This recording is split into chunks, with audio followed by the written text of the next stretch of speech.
যা মা আসলে একটু ম্যাগি খাইতে ইচ্ছা করতেছিল তো তাই একটু ম্যাগি বানাইছি। দিব পরিষ্কার করে দিব মা, দিব।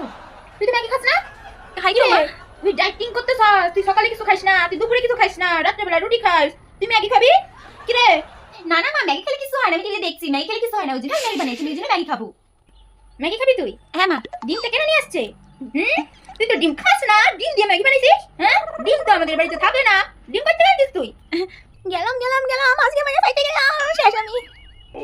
তেমনি ঝগড়া লাগতে লাগলো, ও মনে হয় বাড়িতে দাঁড়ায় আছে। তোর চাঁদা ভালো লাগে না।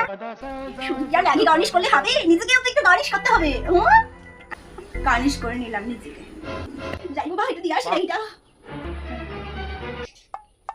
আয় খড়া, ঘুরে দিকে কোন পেছনটা ডাকতে হয় না মা। তুই এদিকে আগে শুন, তারপরে তো যাবি। শুন, ওই যেতে সস্তি সন্ধ্যা রাত্রিরে। মা কোথায় না মা, ডেলিভারি আসছে, ডেলিভারি নিতে যেতেছি। ডেলিভারি আসছে? হ্যাঁ মা। ও